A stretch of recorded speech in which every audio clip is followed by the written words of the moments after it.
Well, that is just the kind of topic meandering you can expect here on the Quantum Ogre cast. All right, so here we go. Greetings and welcome to the Quantum Ogrecast, the topical ttrpg podcast you were destined to encounter no matter what choices you made. Today, I have a very special guest, someone I've played several games with and actually met in person, Scrat from A Squirrel Plays. How you doing today, Scrat? I'm good. I forgot that we have actually met. Yes, Yeah, yes. we did a whole bunch of walking, and you discovered you had a hole in your sock. The first Yep. day of Gen Con. Gen Con hadn't even started yet. It was the day before. Yeah, if you want some advice about cons, don't do what I did. I walked around I think I did 20,000 steps that first day when there was really nothing around. I was just exploring the city and trying to find food and then I realized I don't have good socks and I got blisters the first day. I tried to do the math recently on how many steps I took that whole time, and I think I was over a little over 70 miles of walking. The whole convention, like just going around, walking around town and everything. It was a lot. I'm not surprised. I think the day I went the lightest I did 14,000 and one day I did like 22,000. So and it was 3 days. So Four. 60, 70,000. 4 days. Four?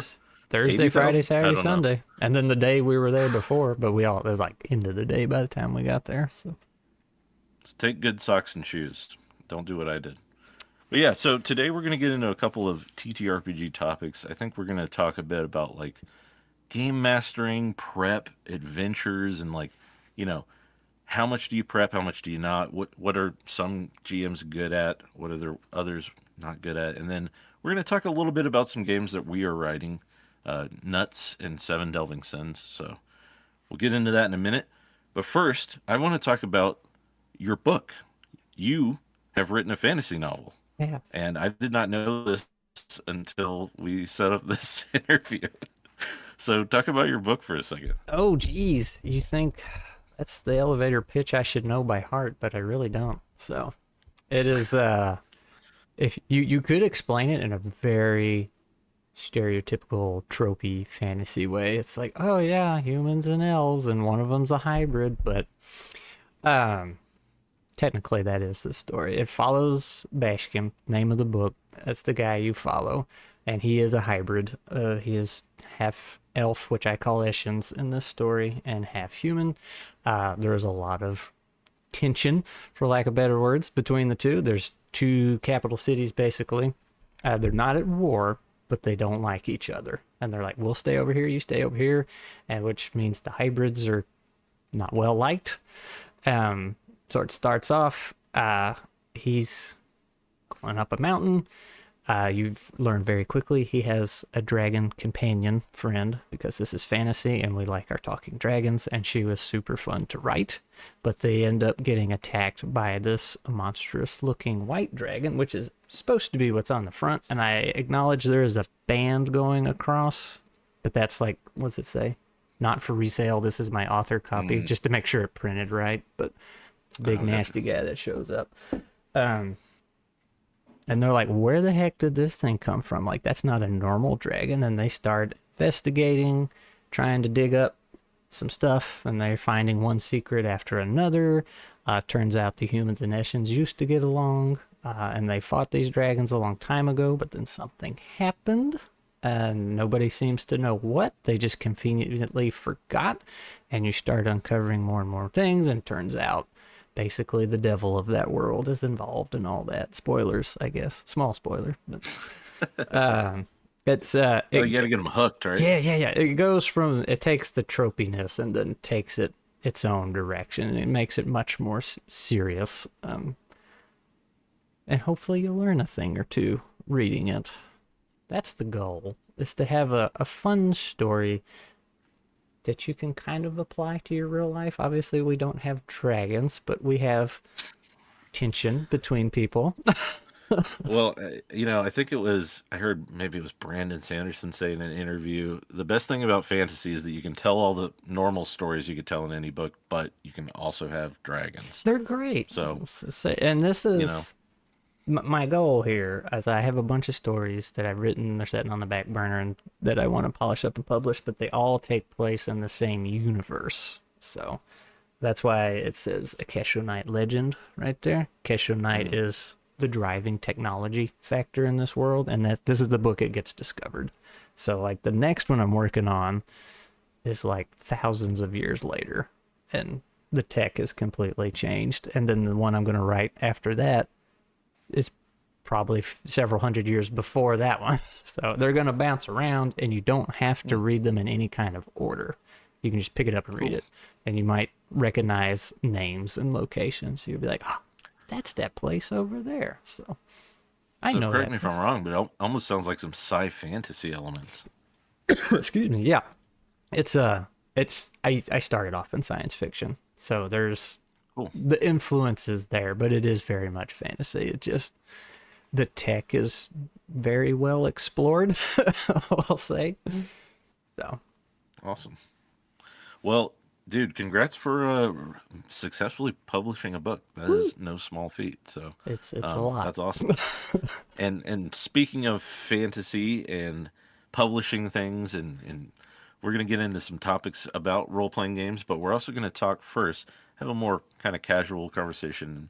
Maybe we'll talk about I don't know TV shows, influences, things like that. So stay Maybe. tuned for more. If you want to stay plugged in or support me personally, these are the best ways to do so through the mailing list or the Patreon, both of which you can sign up for free. Have you watched any TV shows or movies lately that have inspired something for like a game that you're running or like a campaign or anything like that? Cuz sometimes I'll watch a show, like for instance, I watched Andor, and now all I can think about is like rebel spies on the edge of space, and I just really want to do like a low down gritty sci-fi campaign right now. Mm. Andor was very good. That was such a Yeah, good show. underrated. Yeah. So underrated. Um. Golly, no, I don't think I've seen anything because I'm kind of a. Are we allowed to swear on the quantum ogre? Okay, I'm kind I of a don't care. hard ass when it comes to movies and TV shows. Um, so I don't watch much. It really the only movies I kind of enjoy these days are old, older Pixar movies and DreamWorks. Like I was gonna say those are the only ones I watch now, but then I remembered like the last three they have made look the same and weren't very good. Everybody's got the bean mouth thing going on, and kind of they look clay, but they're not actually clay. Hmm. I get those confused. Who was it? Pixar or DreamWorks that made what was it the Red Panda one? Then the one about the people that would turn into water creatures when they were in the water, and when they came out of the water, they were people. Uh, I don't Lucas know. or Luca or something. We have a 2.5-year-old, so all of my like current movie knowledge has left my brain because I haven't seen a theater since COVID. But It's fair. yeah, I think I remember seeing a trailer for one with like a bunch of elementals falling in Oh yeah, love. yeah. I completely missed that one. So see, those used to be good. That's Disney though. I think that one Oh, okay. was. So the I answer get is those no. two mixed up. Yeah. Well, I find that like a lot of I like to reskin a lot of like TV shows and stuff I watch. Like for instance, there was a time I did a campaign that was basically the three factions in the Expanse, but I just reskinned them to be like three pirate factions fighting over an island essentially, and like the island had all these resources and stuff. But it can be fun to take stuff you're watching or reading and really like inject it into your role playing games. But Yeah, no, no, no. yeah, I that is good. I will say the like there's two things you got to watch out for though when you start doing that. One is everybody knows what you're doing and they know where the plot's going. Or two, you were in that game. What was that sci-fi thing with Clever Cool Crazy Glenn we did? oh yeah, Babylon 5. yeah. I had no idea what was going on. I was so lost. I was just like, yeah, I was like, I could see that you and Wes were just having the time of your life because you knew, or maybe, no, it was you and maybe it was just Wes and Glenn that actually knew it. Yeah. You just went and watched like one episode or something. So Yeah, I Yeah, was yeah. lost, Well, and I could tell they were having the time of their life. So it's just like, okay, I'll roll dice and laugh with you, but I don't know what's happening. and that's kind of why I say, like, shave off the serial numbers, reskin it, Hmm. because yeah, that's the thing. I don't play a lot of games. I was actually having this conversation in the Discord today. I tend to avoid playing any kind of role playing games that have an IP in them for two reasons. One, either all your players know more about it than you do, or like you were saying, no one knows anything about it. And two, I personally feel that it really stifles your creativity to have to like cram all the history and the knowledge and the lore of that world in your head and then try to work in the confines of that setting. Like, oh, like let's use Star Wars as an example since we said Andor earlier. Like, I don't want to have to worry about which Jedi was, alive during this period, this era, or like who was on what planet or under what, flag of the empire and all that kind of stuff. I just want to create a world with the people who I'm at the table with and like, get to inject all the fun ideas I'm ripping off from other things in the moments that make sense rather than because of a timeline or history or, any special characters that might be involved, if that makes sense. Yeah, no, and that's actually something I have not poked fun at, but mentioned about 5e because it's such an expansive world at this point, and there are definite characters, there are defined species, locations, all this stuff, and sometimes you'll get a player who is very familiar with all of that, and you have no Yeah. wiggle room as the GM. And obviously, this all varies table to table to table, but as your universe gets established, that's something you can run into is people like there's one way to do it. For some people you got to follow all the stuff, and like when I got roped into GMing at ttrpgs in general, I got started in a 5e campaign that I had to run, and we had a player who was very intimate with all of the lore and knowledge, and I was just making stuff up. Yeah.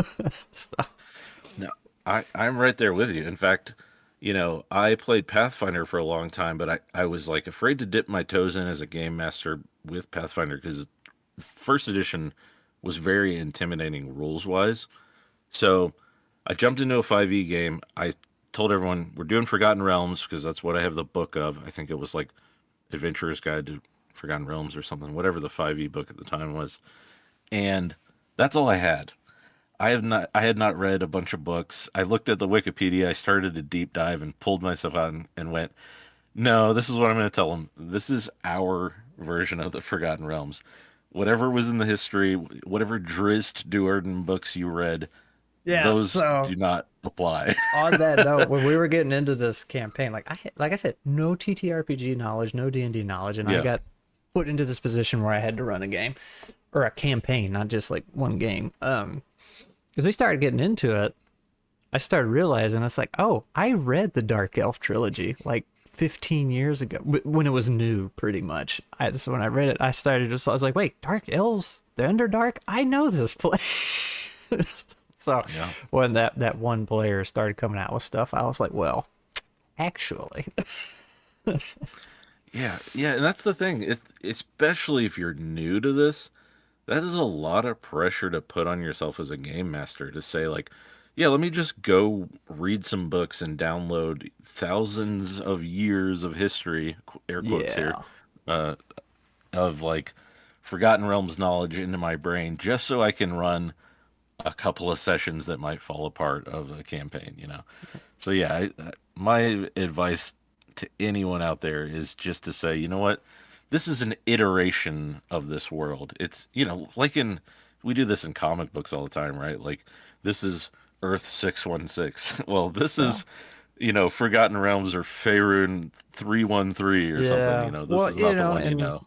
5e's defense, it's either the player's handbook or the GM's handbook. It says just that. Like, this is your version of this world, so things will be Yeah. different. So I remember having to dig that out. I mean, this guy wasn't that bad. I make him sound worse than he was, but he was bad Well, enough to make me go digging for stuff like that.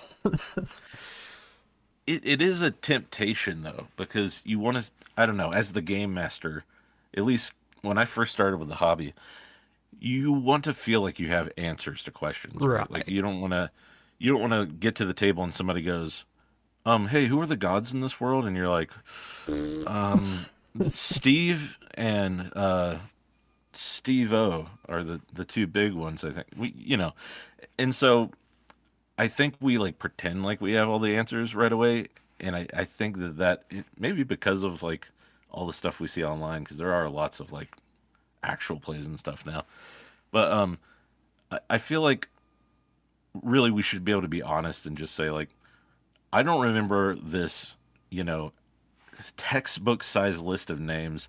Let's flip together and look, and we'll find out who you want to be your cleric's god, and Yeah. just or like, hey, there could be hundreds of minor gods. Let's make up one for you. Like, what excites you about being a cleric, or like, what domains do you want to reach into? That kind of stuff. Yep. And So some yeah. people are just, more comfortable with making stuff up on the fly. And this is something I've touched on a couple times on the channel. It's like some people need that list. Like they need a resource pool to pull from because it's not that they can't come up with anything. It's a lot of they don't think they can come up with anything. They don't think it'll be good enough, or they just want to match the lore or whatever. So, um, I know I just poked at 5e having its fully established world as potentially problematic, but that can also save a lot of people sometimes. I think it was just the last Moss and Stone stream I was doing. Somebody was looking for a new game and they made mention like they want the appeal of 5e was all the stuff they could take, like pre-written Mhm. modules, all this world building already done. They could just grab something and go. And I was like, well, yeah, if that works for you, but I tried running a module and I just couldn't do it. It was too much for me to keep up with because I didn't make it, so I wasn't familiar Mm. with it. So I was like, geez, I tried to do Dragon Heist. That was my first experience. I tried to do. Somebody said a module would be easier, and we did the little introductory quest in that, and I forgot a couple key things that were really important, and I was like, well, crap. Well, let's just throw this out. I'll make something. So, Yeah, you bring up a really great point because for some people it is a boon to have all that extra information, and for other people it is a bane. yeah. And it depends on how you operate, how your brain works. Mm-hmm. Because I kind of run into a similar problem with a lot of published adventures, which is why honestly, like, this was one of the biggest shifts for me towards I'm gonna say air quotes old school gaming, because the way a lot of the adventures are written are very light on the details, like almost just bullet points. And I have that same problem when I open a book and I start reading and I look at a game, especially one like you're saying, like a Dragon Heist. I feel like I need to know everything that's coming so that I can run it correctly, so that by the time they get to the end, it's like, yes, it was the Castellanterns the entire time, and they're the real devil worshippers here, and the operators behind the scenes and all this kind of stuff. Spoilers, I guess.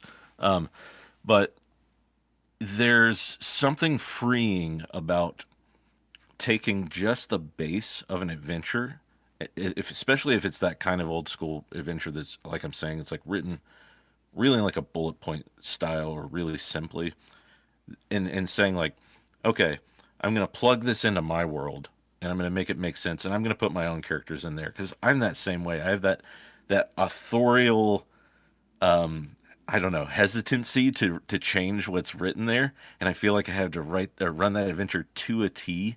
So I've started to like convince my brain, like I flipped the switch and just went like, it doesn't have to be this guy. It's a lich at the end of the tunnel or whatever, Yeah. and that's helped me find adventures that work for my style of play, and then I'll just plug them into the world and put in the pieces and the clues and stuff that makes sense to me. But it's harder to do when you have a 300-page adventure for sure, because like Say those details add up real fast. I got currently.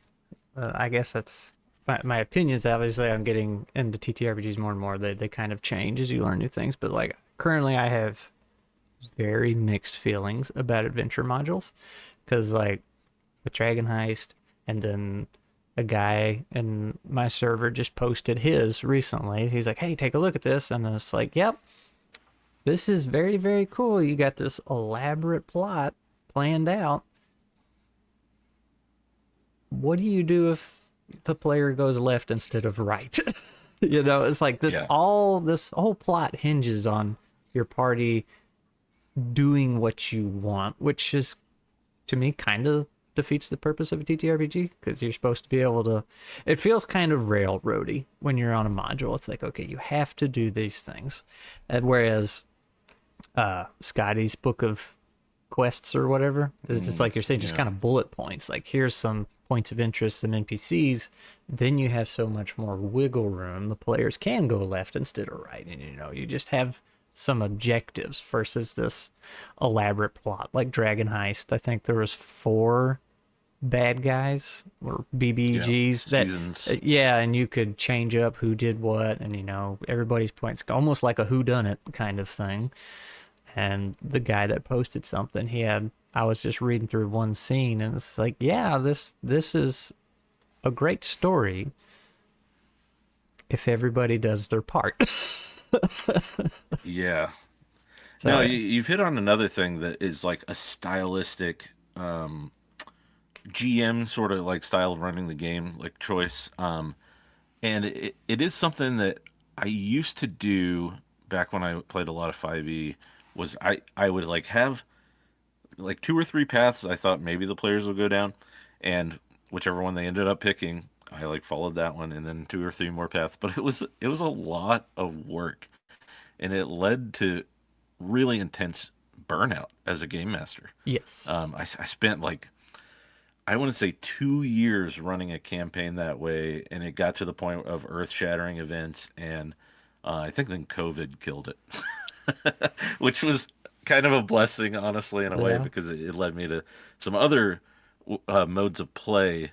But I was going to say one of the things I've started to do, and just to touch on, like, not to make this about old school versus new school, but one of the things old school does really well is that obviously like dungeon crawls are a contained adventure experience, whether that's in a literal dungeon or in a town or on a boat or whatever. You know, there are only so many things that can happen because you're inside some physical walls or things like that. But like that, like you're saying with the DM Tales, or not DM Tales, DM Scotty, with DM Scotty's book, I love that style. If you're gonna play sort of just like scene kind of play where like there are locations with NPCs and you get to make some choices based on the story elements that happen at the table. I think that's an excellent way to run adventures that don't just have you writing down all these pointless details that because here's something I try to say to people nowadays. This is some GMing advice for you out there. If it doesn't happen in your game, it doesn't matter that you wrote it down. Like you can put all the details you want about an adventure, about a world, whatever, about the gods.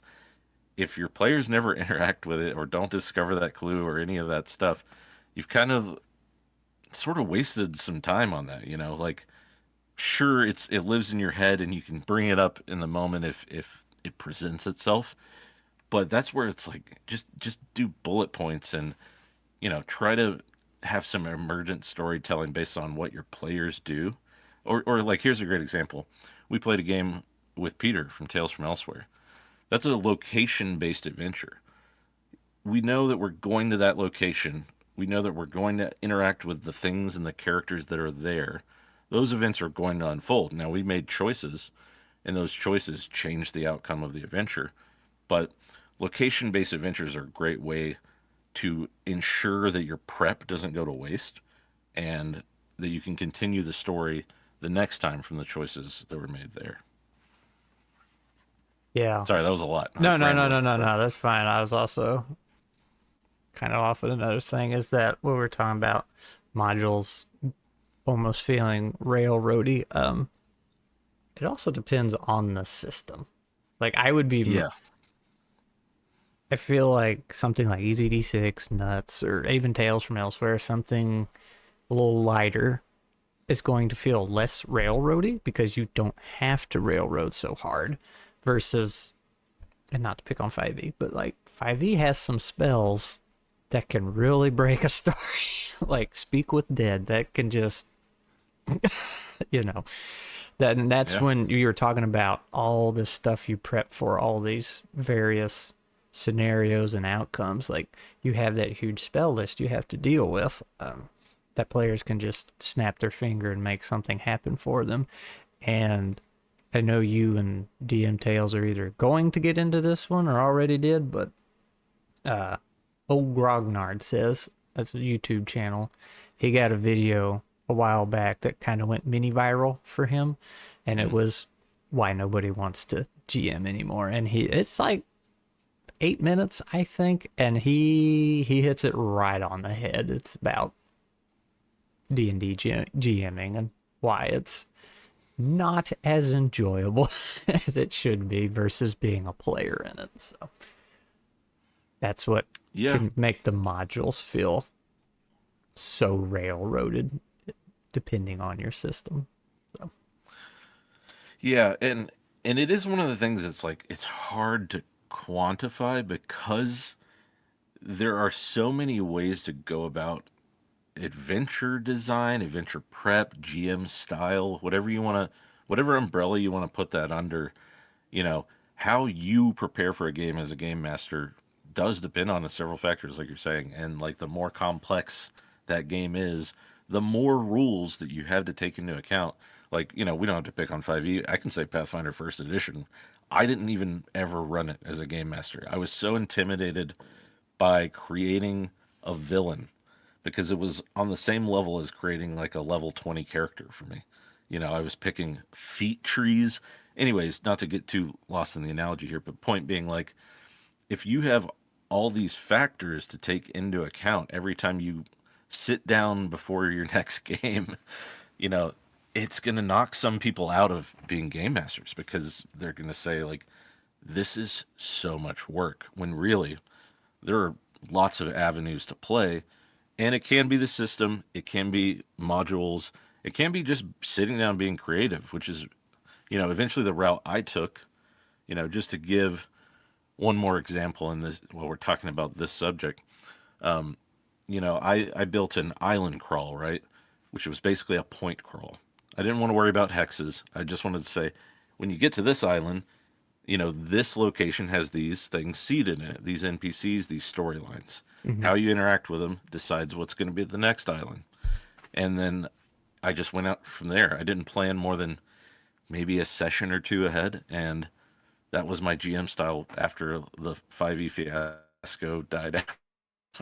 Yeah, yeah, no, there's It was definitely really a good model. So definitely some points in that campaign that I was having to do, especially the second one, because after we did the first one, they were like, "Man, we really enjoyed that. We want another campaign." So it's like, okay, so I did two 5e campaigns, and more so in the second than the first. It did get to the point as like I would make some traps and whatnot when they're in their dungeons that I had no idea what the solution was for. I was just like, y'all will figure something out. I don't know.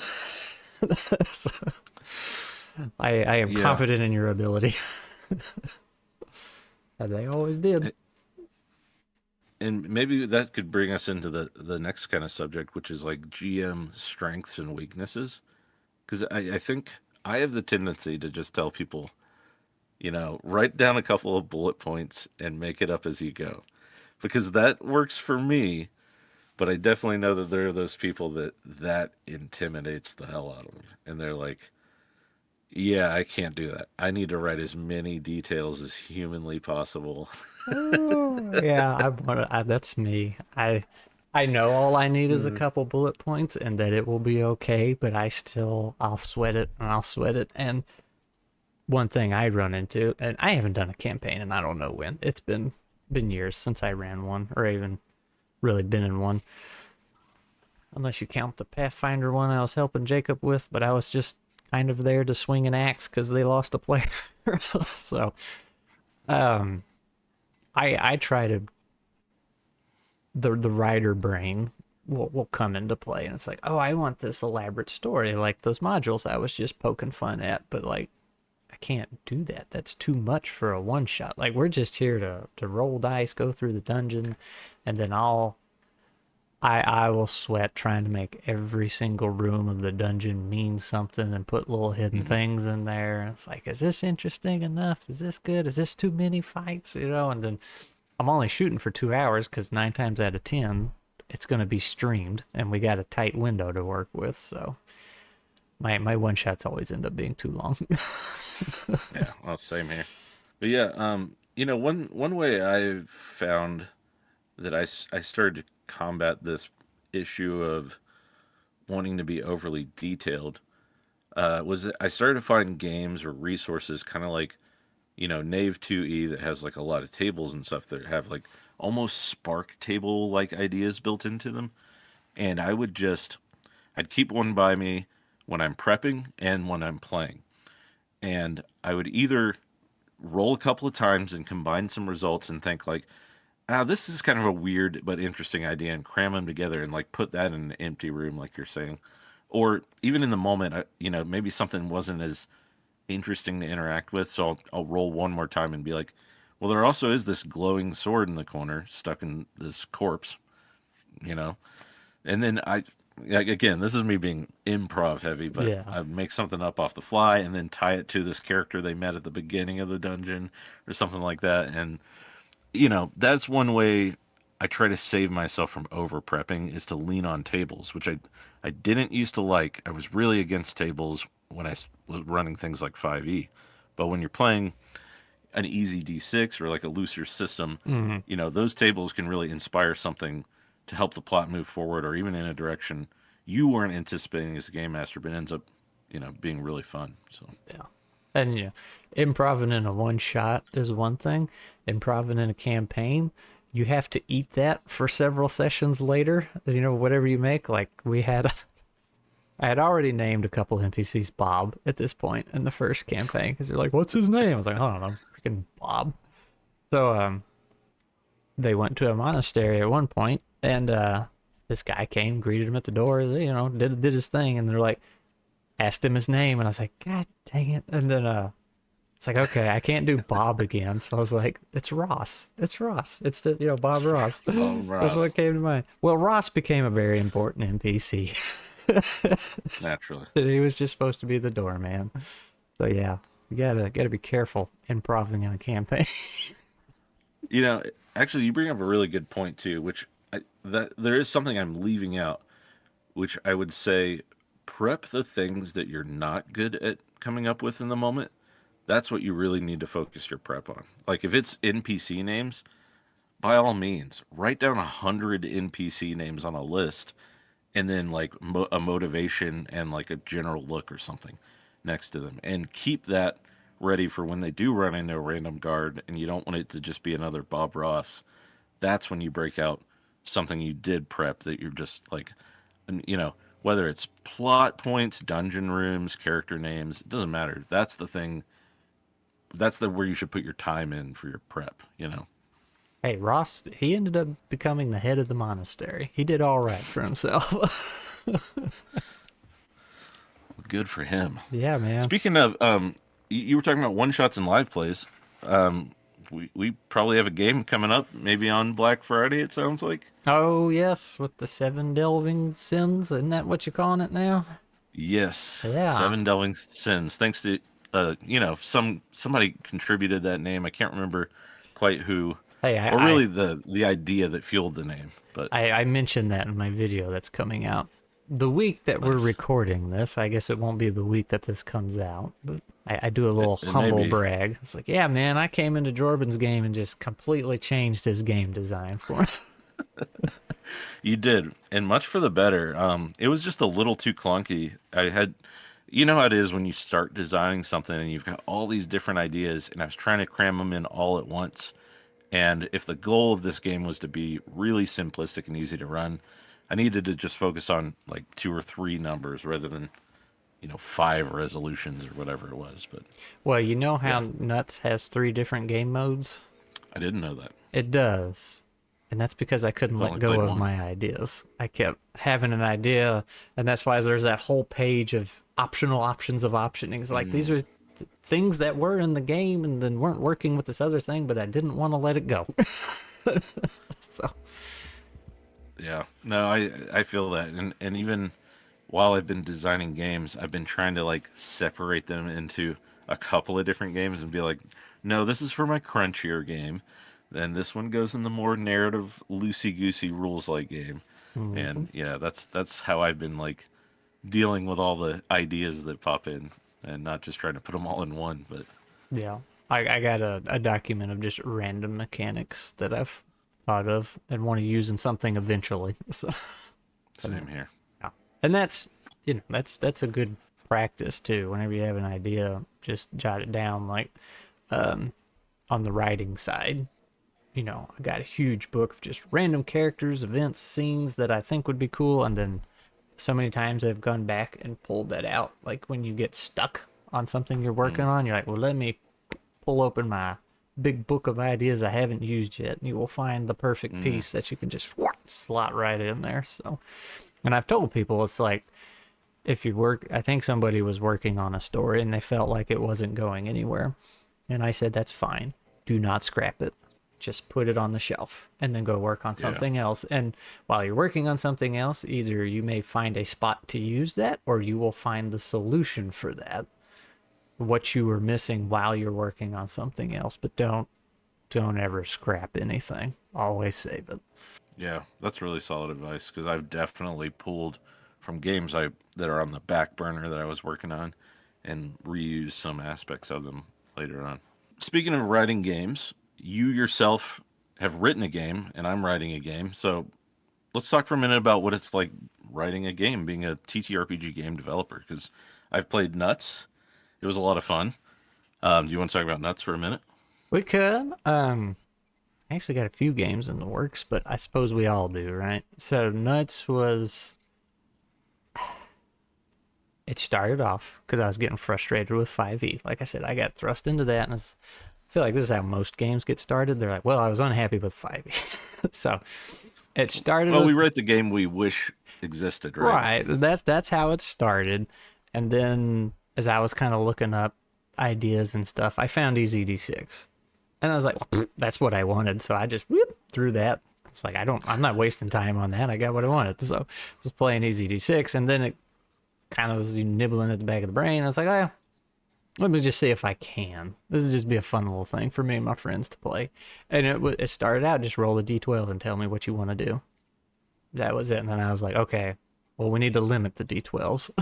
So that's just how it started. And it was to see if I could. And then one thing led to another. And then I just built it in PowerPoint because me. And I sent it out to my buddies that I was playing the campaign with. It's like, hey, you guys want to try this out? And they said, sure. And we played it. And we're like, that's pretty darn fun. So I started fleshing it out and doing one thing, a little change here, a little change there. And we played it again and again. And it's been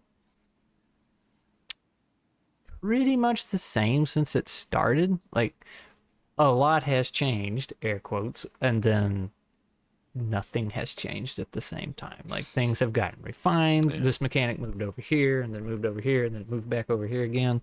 Um, I guess you could say all the concepts stayed the same. And the idea was I wanted a game that I could run as a GM and not be stifled and like backed into a corner because again the frustration of 5e, it's like I don't want this, hey, I have the spell of undoing everything you just did.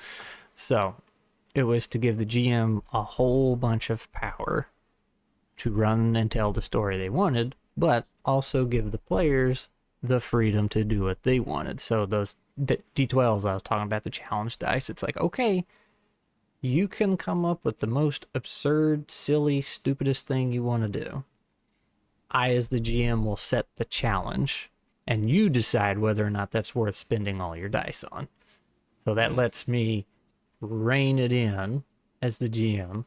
Like if it's getting out of hand, if they want to speak with dead, like I mentioned earlier, it's like, okay, this is a corpse. That's going to be very, very hard. So let me set this really hard challenge. But if you decide that's worth it, and you weren't just looking for an easy way out. You decide this is super important. It's like, yep, I'm going to put all my resources into this.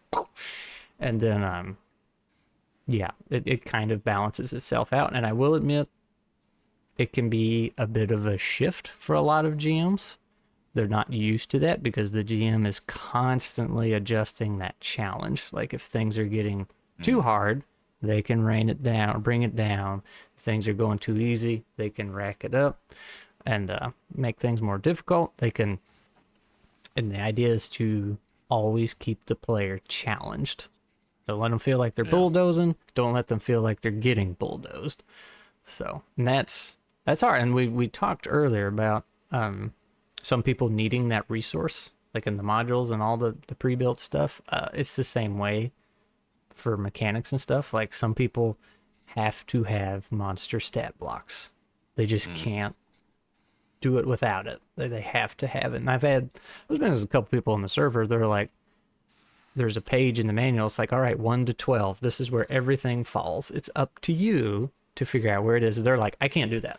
They just put their hands up. They're like, no, I can't do that. Like, I don't like that. Yeah. It's like, well, then it's not for you, and that's fine. Like, I just like that flexibility. So, well, and that thing you're talking about with like, for lack of a better term, like DC, difficulty challenge, whatever it is, lots of games do that. They have different vehicles about getting to that number, Right. Like in 5e, maybe it's your challenge rating or something like that. It just sounds like in Nuts, you have a little bit more leeway to decide in the moment kind of where that challenge rating is. You can dial it up or down depending on how difficult things that are going for the players. Yeah, and it's also supposed to be based off the player and what they made narratively. So, like, offhand, do you know what the Goblin's AC is in 5e? I'm going to say 12 or 13, but I have no idea. Okay, so let's say it's like a 6 in Nuts, because out of 12, or let's say 7. Let's just say I decide, okay, that should be a 7. Well, let's say one player is just a behemoth of a brute and has a gigantic sword he uses. I might make it a 6 or a 5, because he's just completely overpowering that goblin, versus, oh, let's say this goblin actually has some armor on. His armor rating's still 7, but you only have a little dagger. So it's going to be a little harder for you to find the little slot in his armor. But you can still do the damage is the thing. You can be on par with everyone else, but you just might have a harder time getting there. So how you flavor your character and what you're doing in the moment, the action, that will make that challenge go up and down instead of just, oh yeah, that's 7 across the board. I don't care what you do. It's always 7. So. And that's what I'm saying is kind of a shift for some GMs. They have to remember to fluctuate that to make it more interesting. And as the goblin wears down, he gets weaker and weaker and weaker. So it's funny you should use that exact number, because I might be writing a game where you're trying to get a 7 or better, and that's right. That's it. You roll 2d6. Well, you're trying to get better than a 7, right? You're don't you want to avoid a 7? Well, so right now it's 2d6. 7 is a yes, but you get your intent, but there's going to be a twist. And you roll on the 7 delving sins. Anything 7 or better is a yes. So you want to at least get a 7. If you get exactly a 7, yeah, you're gonna get it not in the way you quite wanted. So that's the easiest way to explain the game. 7 delving sins, yeah. But we won't talk too much about this today. I have made plenty of videos about that game. But if you're listening, you're interested, check out my live updates on either the mailing list or Patreon, and you can see what's going on there. But yeah, anyways, we won't get too into that. But we will be playing 7 Delving Sins on Black Friday on your channel, which I'm excited about. Hopefully it's in a polished enough state that it doesn't completely fall apart. I mean, I feel like the first thing we did was pretty darn polished. There was a little redundancy, I felt like, with the weapons, but nothing was broken. It ran. It was just, why would I pick this instead of that one? Just something like that. That was the most egregious thing we ran into, I felt like. Well, I've done about 8 playtests since then, so it's definitely polished up. See, that's my Been thing. really, Like, getting play tests together. I hate doing that. Play tester games. I just hate bothering everybody because, like, I'll poke a bunch of people, like, "Hey, are you available? What are some times you're available?" And they'll kind of hem haw around it, and then I have to keep poking them and poking them and poking them, poking them. I hate doing all that. I wish I could just say, "Hey, here's a day yeah. I'm playing. Make it or don't." Not to go too into this on the podcast here, but one of the things I just try to stick to is like I really try to keep it under an hour. 30 minutes to an hour if I can. Playtest one thing really uh, strenuously, and then I don't worry about how many people I get, especially with this game because I can play kind of co-op with them. Um, I can just have one other person, and the two of us can play test a fight, and we just go from there. So, but yeah, I feel you. It's anytime you're trying to wrangle players, that's like the joke is the real boss of D&D is Yeah. scheduling, right? Yeah, no, So, there's a group right now I'm trying to get together for the 6th to play Cosmosaurs. I don't know if you've seen that. I Dinosaurs in have, space. Yeah. That, yeah, I'm having to poke them like every day. It's like, guys, please answer. What are you available or not? What's going on? yeah, yeah. It's herding cats, right? Trying to get Mm-hmm. people down for role playing games, but awesome. Well, I'm going to wrap things up here. We're just about hit, I think, the 45-minute mark, and actually, this might end up being a longer episode, which is something I feel like I say every time now. So maybe it's just me. Just like trying to plan for a session, I always go longer than I think it will take. But thank you so much for being on here, Scrat. Tell the people at home what you got coming up, and then we'll say our so longs. Okay, well, in that case, this week there will be a video Thursday talking about critics and reviewers of YouTube and how they're full of Mm, baloney. Not really. It's just about how and why I do things the way I do as far as reviews goes to avoid falling into that trap. Moss and Stone is still rolling along, working on some one shots for that. If you don't know, Moss and Stone is a playset for EZD6. mm, Nuts is freely available. It's just sitting in a Google Drive. It is done as far as I am concerned. There's some additional things I'm going to be testing lately. And as far as books and writing go, you can go buy this on Amazon. Here, I'll put it check way it up out. to the camera. Bishkim. Um, the second book is not second as in a sequel to this one, but it takes place in the same universe. It is currently in the developmental editing stage. I've had a lot of editor troubles. So Yeah, this is my fair third enough. editor. Mm. We was Well, talking about people not answering, so I need somebody to just do their job. yeah, that can be a tricky relationship too, because it's like it's a piece of work that you really care about, and you just want it to, be presented in the way that you're imagining it. So, That's where I started. Now I'm at the point like, can you just please show up and do your job? Just something. oh no, that's not good. Yeah. Well, you heard it here, folks. Check out Nuts, check out Moss and Stone, and check out Scrat's book. Support a an indie artist, because yeah, that's what this channel is all about, indie things. But that is it for today.